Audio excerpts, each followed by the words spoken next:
Hi friends, கடல் மீனவ நாங்கள் தனுஷ்கோடி போகிறோம். மண்டபத்துலேருந்து கிளம்பிட்டோம். பாம்பன் பாலம் வந்துட்டோம்.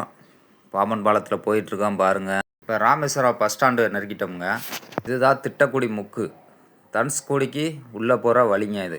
தனுஷ்கோடியை நெருக்க போகிறோமுங்க. பாருங்கள், வண்டி செம ஸ்பீடில் போயிட்டுருக்குங்க. ஒரு வழியாக தனுஷ்கோடி வந்தாச்சு. வண்டியை நிப்பாட்டிட்டு நாங்கள் இறங்கி நடந்து போயிட்டுருக்கோம். தனுஷ்கோடியிலேருந்து 5 கிலோமீட்டருக்கு வண்டிங்க. 5 கிலோமீட்டருக்கு நாங்கள் தள்ளி வண்டியை நிப்பாட்டிட்டு நடந்தே வர்றோமுங்க. பாருங்கள் எந்த அளவுக்கு டிராஃபிக்காக இருக்குது. கூட்டத்தை பாருங்கள், மக்கள் அலை திரண்டு அப்படியே வேடிக்கை பார்த்துக்கிருக்காங்க. இந்த தனுஷ்கோடியை ரசித்து அந்தளவுக்கு மக்கள் சந்தோஷமாக அப்படியே ஜாலியாக ஹாப்பியாக இது சுற்றி பார்த்துக்கிருக்காங்க தனுஷ்கோடியை. தனுஷ்கோடின்னு சொல்லக்கூடிய அரிச்சல் முனைக்கு வந்திருக்கான். பாருங்க, 2 கடலை ஒன்னா சேர்ற இடம் இதாங்க. கடைசி எண்டு பாருங்க. நான் இப்ப தீடையில இறங்கிட்டேங்க. கடல் அப்படியே தாஞ்சி கிடக்குங்க. பாருங்க, இங்க பாருங்க எவ்வளவு கூட்டம்னு. அதை விட்டுட்டு யாரும் கீழே இறங்க கூடாதுங்க. ரிஸ்கான இடம்ங்க. இருந்தாலும் நான் வீடியோ போடுறதுக்கான இறங்கியிருக்கேன்.